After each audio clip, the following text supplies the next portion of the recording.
ማንቸስተር ዩናይትድ ኖቲንጋም ፎረስትን 3-2 ማሸነፍ ችሏል። ምን አይነት ጨዋታ ነበር የተመለከትነው ጋይስ?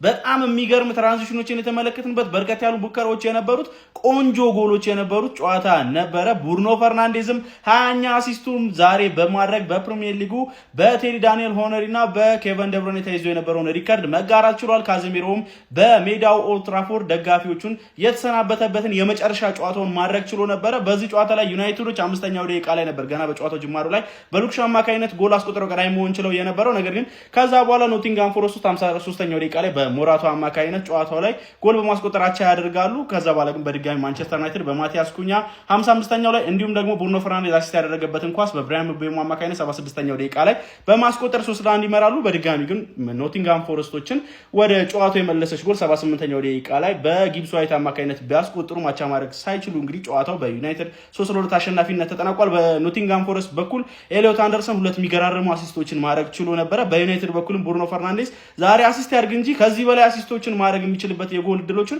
በጣም በተደጋጋሚ ሲፈጥር ነበረ። ምን ያህል ክሬቲቭ ተጫዋች እንደሆነ ዛሬ ማስመስክሮ ነበር። ኤኒዌይ ለሱ በጣም ነው ደስ ያለ። ለካዝሚሮ ደግሞ በጣም ነው ያዘንኩት። የመጨረሻ ጨዋታውን ለዩናይትድ ሲያደርግ ስሜታዊ ሆኖ ነበር ከሜዳ የወጣው ማለት ነው። ተቀይሮ ሲወጣ ማይክል ካሪክም እንግዲህ በዩናይትድ ቤት የሚያቆየውን የ2 ዓመት ኮንትራት ከተፈራረመ በኋላ የመጀመሪያ ድሉን በማስመዝገብ እጅግ በጣም ጥሩ ጉዞ ላይ እንደሚገኝ እያሳየን ይገኛል። እናንተ ስለዚህ ጨዋታ ምን ተላላችሁ? ሀሳባችሁን አጋሩኝ። የፕላስ ምልክቱ መጫ እንዳትረሱ። ብሩኖ ፈርናንዴዝ አው ፖርቹጊዝ ማግኒፊኮ በስተመጨረሻም 20ኛ አሲስቱ ማድረግ ችሏል ማለት ነው።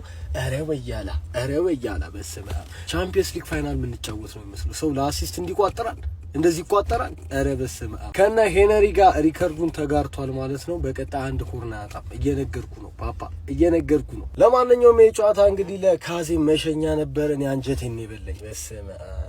እኔ ግን ከየትም ይምጣ የትኛውም ተጫዋች ማለት ነው አንድ ዩናይትድ ማሊያ ከለበሰ ዋንስ ሬድ ኦልዌይስ ሬድ የሚባለው ማለት ነው በምክንያት ነው። እነ ሸዋንስታይገር ማንበል ከምናምን ጊዜ ቆይታቸው ይልቅ ማለት ስንት ዋንጫ ካሳኩበት ክለብ ይልቅ ዩናይትድን ነው የሚያስቀድሙት አንድ የመተው ማሊያውን ከለበሱ ማለት ነውና ካዜም ልክ እንደዛ ነው። ካዜም እንደዛ ነው። በጣም በቃ ድብን ያለ ዩናይትዳዊ ቀይ ነው ማለት ነው። እና ካዜን እንግዲህ ሸኝተናል ማለት ነው በሚያሳዝን ሁኔታ። ይመቻል። በኢየሱስ ክርስቶስ ምን አይነት ጌም ነው ያየነው? ምን አይነት ጌም ነው ያየነው? በእግዚአብሔር እኔ በዚህ ጨዋታ እግዚአብሔር ሁሉንም ስሜቶችን አስተናግጃለሁ። አንድ በጣም የተናደድኩት በዚህ ጌም፣ ሁለተኛ በጣም ነው የተደሰትኩበት እግዚአብሔርን፣ ሶስተኛ ደግሞ በጣም ያዘዝኩት። የተደሰትኩበት ምክንያት በብሩኖ ወደ 20ኛ አሲስቱ ላይ መድረሱ በጣም ደስተኛ ነው እንኩት። ሁለተኛ ደግሞ በጣም የተናደድኩት ደግሞ ደደብ ተጫዋቾች ስላሉ አሁን ቤሞ ዶርጉና ዜርክዚ የሳታችሁት ኳስ ምንድነው? በገብርኤል ምንድነው የሳታችሁት ኳስ?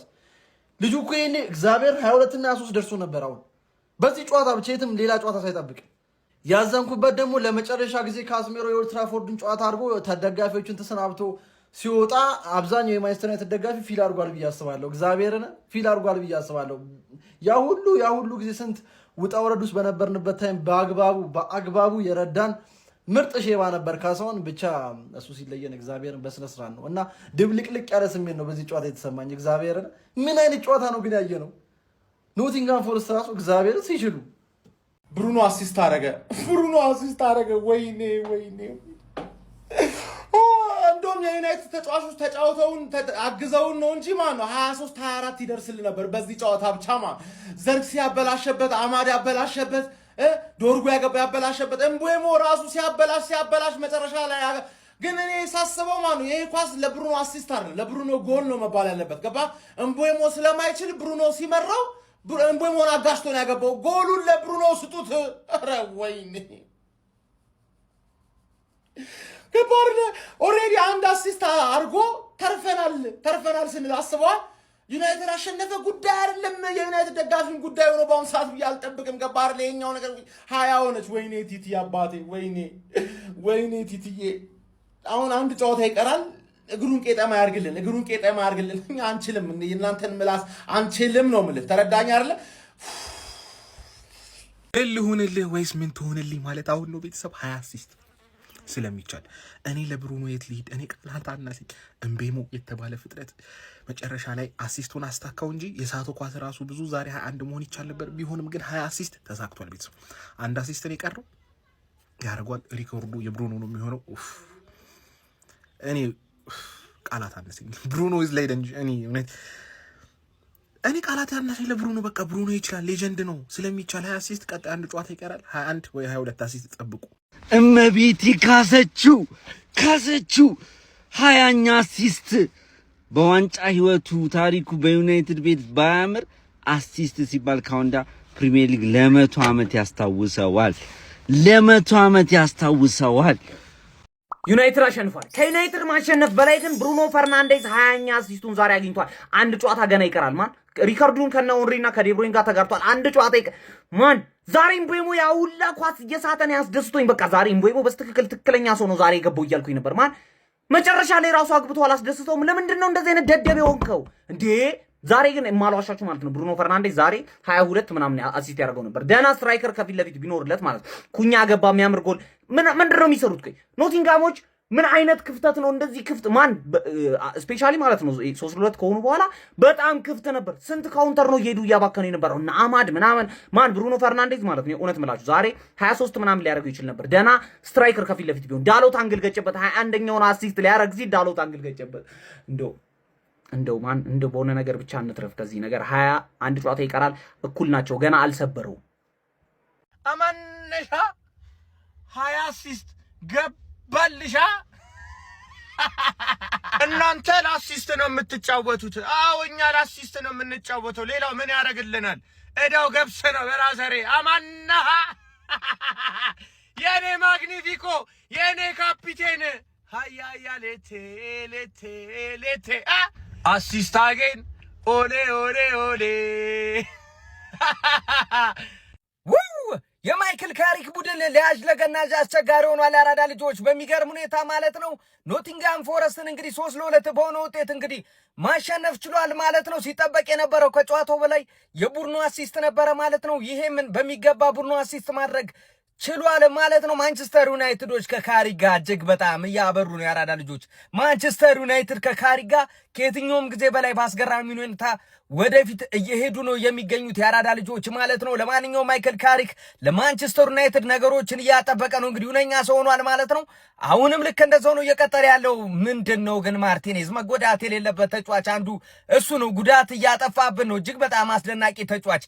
በፎረስት በኩል ደግሞ ምንድን ነው ኤሊዮት አንደርሰን ትልቅ ክለብ ላይ መታየት ያለበት ተጫዋች ነው። እጅግ በጣም አስደናቂ ብቃቱን ሲያሳይ ነበር ማለት ነው የአራዳ ልጆች። ለማንኛውም በማን ዩናይትድ 3-2 አሸናፊነት ተጠናቋል ማለት ነው። ካዚም እንግዲህ የመጨረሻ እንግዲህ የኦልትራፎርድ ጨዋታው ማድረግ ችሏል ማለት ነው። ሀሳብ አስተያየት እናንተ ነው። ሼር ኮፒ ሊንክ አይረሳ። ይመቻችሁ። ዩናይትድ ኖቲንጋምን 3-2 ማሸነፍ ችሏል። ምን እንደሚያቃጥለኝ ታውቃላችሁ?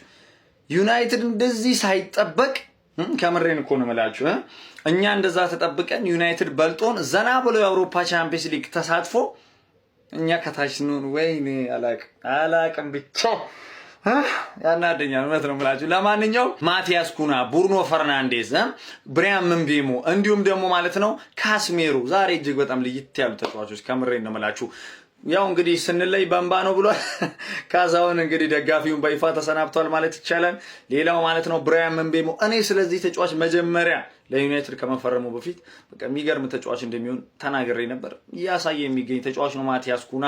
ብሩኖ ፈርናንዴዝ ባይዜ በቀረው ጨዋታ ምናልባት ያን ሪካርድ ሊሰብር ይችላል። ብቻ ግን አላቅ አረ በስመ አብ እኔ ልብ የወረደች 21ኛውን አረገ ብዬ አረ ምን የተጨምላቃ የሆኑ የአጥቂ መስመር ነው ያለን። ብሩኖ ራሱ የሆነ ሳለ መረረው ለአማድ መስጠት የሚችለው ኳስ ነበር። እኔ በቃ ማሸነፋችን ብዙ ማተር አያረግም ነበር። አረ 20ኛውን ለማድረግ ራሱ ተቸግሮ ነበር። እዛ ሄዱ የክንፍ ተጫዋች መስሎ ነው አሲስት ያደርገው። እምቦ ምንድን ነው የምትሰራው? ምን አይነት ኳሶች ነው? አረ ዛሬማ አባከረን። ዝርክዚ ደግሞ ያለቀ ሰዓት 20ኛውን ባያረግ ዛሬ በቃ ስድብ ነበር ማድረጋቸው። 21ኛውን ችግር የለውም ብቻ ግን መጋራቱ ራሱ አንድ ነገር ነውና የዛሬ ተከላካይ መስመራችን ግን አረ ተውት። ግን ሰከንድ አፍ በጣም ኢንጆይ ያደረኩት በጣም ጸዴ ሰከንድ አፍ ነው። እኔ ተመችቶኛል። 20 እንኳንም 20 አረገ እንኳንም ባያረገ ግን ጨምላቃ ናችሁ አጥቂዎቹ። እንደፈራ ነው። አገር ተቃጠለች፣ አገር ነደደች። ብሩኖ 20ኛ አሲስቱን አደረገ። ማንዬ 20ኛ አሲስቱን ጎበዝ። እኔ እኮ ችግር የለብኝም ከአንተ ጋር። የትርፍ ደጋፊዎች እንደሚሉት ከአንተ ጋር እኔ ችግር የለብኝም፣ ከደጋፊዎች ጋር ነው። 20 አሲስት ተረክ ብለው አሁን መቆሚያ መቀመጫ ነው የሚያሳጡን። በቃ ከኬቨን ዲብሮይና ከቴሪ ኦንሪ ጋር ነው እኩል የሆንከው እና እንኳን ደስ አለ። ብቃት ላይ ቅንጣት ያክል ጥርጥር የሚያነሳብህ የእግር ኳስ ቤተሰብ የለም። እንኳን ደስ አለ። እንኳን ለዚህ ክብር አበቃ። አንተ ትችላለህ። በቃ አድናቆቴን ሳላቀርብ ለማለፍ አልፈልግም። እስካሁንም የቋጠርንብህ እኛ ፈልገን አይደል። በቃ ደጋፊዎቹ ከዋንጫ በላይ ሴሌብሬት ሊያደርጉት ስላሰቡ ስላየን ነው እንጂ ኮንግራ እንኳን ለዚህ ስኬት አበቃ። ትችላለህ። አጨብጭቤልሃለሁ። Bruno, he came from Sporting like Cristiano. He goes left, he goes right. Makes defenders look 20 አሲስት ቋጣሪ 20 ደርሶላል። 21 22 23 24 ማድረግ ይችል ነበር በዚህ ጨዋታ። ለምንድን ነው ኩኛ ብራያን ቤሞ የወጡት ማለት ጀመርኩ። ታውቃለህ ብራያን ቤሞ በእርግጥ ሲያባክንበት ነበር፣ ግን ከዛ በኋላ የተፈጠሩት ቻንሶች ለኩኛ ለብራያን ቤሞ የሚሆኑ አይነት ቻንሶች ነበሩ። እግዚአብሔርን ስንት ኳስ ባከነ። አማድ ምን ነክቷችሁ ነው? ማንቺዬ ለምን አይሸነፍም ዛሬ? እግዚአብሔርን ነው ብላ ብሩኖ 23 ምናምን አድርጎ ጨጓራቸውን ፋቅ ማድረግ ነበረበት። በእርግጥ ተቃጥለዋል፣ ተልጧል። ማንቺዬ ኦልትራፎርድ ላይ መለጥለጡን ቀጥሏል። ብሩኖ አሲስት ማድረጉን ቀጥሏል። እንችላለን። ማሊያችን እንዴት አባቱ ነው የሚያምረው! ሜዳችን ላይ ያለው ድባብ እንዴት አባቱ ነው የሚያምረው! የካሲሜሮ ሽኝት ብላ ኧረ በጌታ በኢየሱስ አብደን ነው የወጣን ዛሬ። በቃ እርክትክት ሊያልኩ እንኳን 5 ጎል ገባ። እነሱም ብሩኖ ብቻውን ያስጨንቀኝ፣ ብሩኖ ብቻውን አስጨነቀኝ ዛሬ እግዚአብሔርን። ለማንኛውም ለብሩኖና ወዳጆቹ ኮንግራቹሌሽንስ 20 አሲስት ደርሷል። በቃ እሺ በቃ እሺ እኮ ይበቃል። ብሩኖዬ ማግኒፊኮ ትችላለህ። ግን ማን ዩናይትድ እንግዲህ ለካሲሜሮም 3 ነጥብ ሰጥተው የመጨረሻ የኦልትራፎርድ ጨዋታውንም ሸኝተውታል። እንደ ፕሪሚየር ሊግም ሸኝተኗል። ሆነ፣ ተከናወነ፣ ተፈጸመ። ብሩኖ ሚጌል ፈርናንዴሽ ተከናወነ ይላል። አንድ ይቀራል። ዋን ሞር። አሁንም እያባከኑበት ነው። ይኸው ደጋግሞ እየሰጠ ነው። ዶርጉ አባከነበት፣ እምቡሞ ሌላ ባከነ። ኧረ ስንት ማያባክናል። እሱ እኮ ይሰጣል፣ ይፈተፍታል፣ ያጎርሳል። አልውጥም አሉ፣ እምቢ አሉ። ቋጣሪ አልተሳካም። ቻው። ብሩኖ ፈርናንዴሽ ኤል ማግኒፊኮ አሲስት አድርጓል ማለት ነው። ለዩናይትድ ደጋፊዎች እንኳን ደስ አላችሁ። አሁን ከማን ጋር ማወዳደር እንዳለባችሁ መቼስ ታውቃላችሁ ብዬ ነው የማስበው። ከሄነሪ ጋር እንደማታወዳድሩት ተስፋ አለው። አታረጉም እናንተ፣ በእርግጠኝነት አታረጉም ብዬ አስባለሁ። እንዳልኳቸው እኔ ከዚህ በፊት ብሩኖ ፈርናንዴዝን አሲስት ቢሰብሩ ምናምን ያን ያህል ማተር የሚያደርገው ነገር የለም። እኔ የአርሰናል ደጋፊ ነኝ። ከሄነሪ ጋር መቼስ የማይወዳደር አይነት ተጫዋች ሁላችሁም ታውቃላችሁ። ከኬቨን ደብሮይና ጋር ግን በአግባቡ መወዳደር ይችላል ማለት ነው። ኬቨን ደብሮይና ይበልጣል ወይ ደግሞ ብሩኖ ፈርናንዴዝ ይበልጣል? እሱን እዛው ተከራከሩ፣ ግን ማወዳደር ትችላላችሁ። 20 አሲስት ከኬቨን ደብሮይና እና ከሄነሪ ጋር እኩል አሲስት አድርጓል። ብዙ ኮምፔር መደረግ የሚችሉባቸው ወይዎች ይኖራሉ። ከኬቨን ደብሮይና ጋር ማወዳደር ትችላላችሁ። የሄነሪን ስም የአንድ ዩናይትድ ደጋፊ ተሳስቶ እንዳያነሳ ማለት ነው። እንዳያነሳ ብሩኖ ፈርናንዴዝ ዲዘርቭ የሚያደርግ ተጫዋች እኔ ከዚህ በፊት ብየዋለሁ። ይህ ተጫዋች በዋንጫዎች ምናምን ከሪየሩ የታጀበ ተጫዋች አይደለም። በእንደዚህ ነገሮች ምናምን ነገር ስሙ ቢታወስ ፕሪሚየር ሊጉ ላይ እንዳይረሳ። አንድ ተጫዋች ሪቴል ካረገ በኋላ ጀስት ሊታወስ የሚችለው በዋንጫዎቹ ገብቷል። ብዙ በአቺቭመንቱ ልክ ነው። ይሄ ደግሞ ከዩናይትድ ጋር ያው የነበረበት ቲም ምናምን እንደዛ ለማድረግ እድል ስላልነበረው አሁን ፕሪሚየር ሊጉ ላይ በእንደዚህ ነገሮች ቢያንስ ይታወሳል ብዬ አስባለሁ። እኔ አልከፋኝም፣ ቢሰብረውም የሚከፋኝ አይነት የአርሰናል ደጋፊ አይደለሁም። ለማንኛውም ያው ተጋርቷል። ኮንግራ ለዩናይትድ ደጋፊዎች ይመቻቹ።